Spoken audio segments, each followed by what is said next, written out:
This video is about the McCarthy era.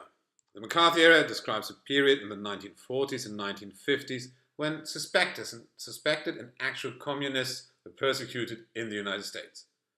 It's named after US Senator Joseph McCarthy, but a lot of historians say that if we knew more about the involvement of J. Edgar Hoover, the FBI director, we would call this period Hooverism or Hoover era.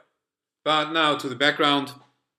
After the Great Depression, President Roosevelt introduced quite a number of social liberal reforms to the United States. In parallel, in the 1930s, a large number of left-wing activists and anti-fascists immigrated to the United States because they were fleeing the Nazis in Europe.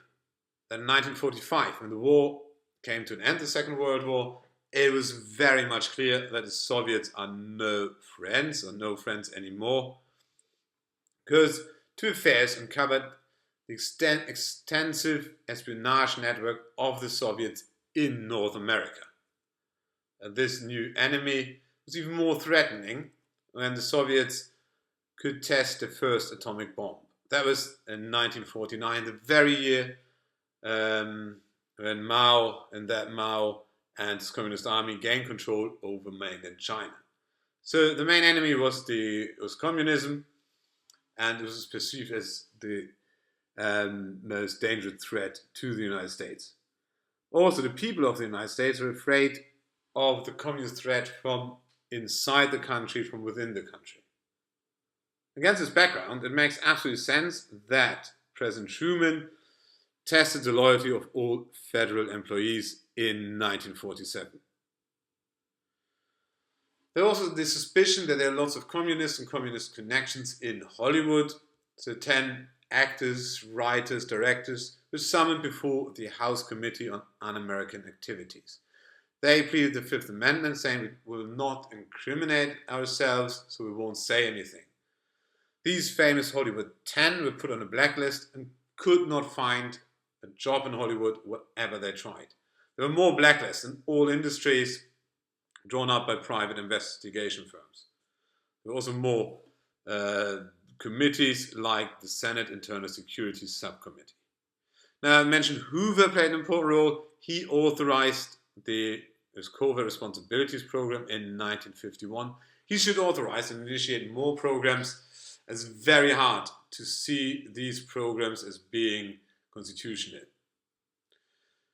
Now, McCarthy was elected senator for Wisconsin in 1950, and he made a name for himself, being a very loud and aggressive anti-communist. In Washington, they thought, we're given a subcommittee, and that will be all right, he will be busy. Yeah, but McCarthy used the Senate Permanent Subcommittee on Investigations for his communist hunt. And normally it was enough to be summoned before a committee, or the name was just on a blacklist. This was enough to lose one's job. It was very, very hard to find a new job.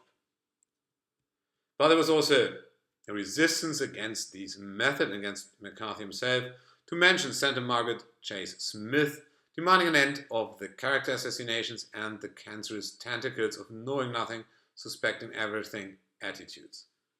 But not only politicians going on the opposition, an important role played journalist Edward E. Murrow, who attacked McCarthy on national television. Now, McCarthy suspected communists everywhere, even in the US forces, and the Army McCarthy hearings were televised, and the people could see how he was actually behaving, how it was going on.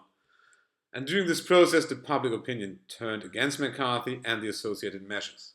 Furthermore, the Supreme Court made a few decisions against the McCarthy era, McCarthy methods, and then the symbolic end is probably 1960. Dalton Trumbull, a famous member of the Hollywood 10, was officially mentioned for the screenplays of Spartacus and Exodus.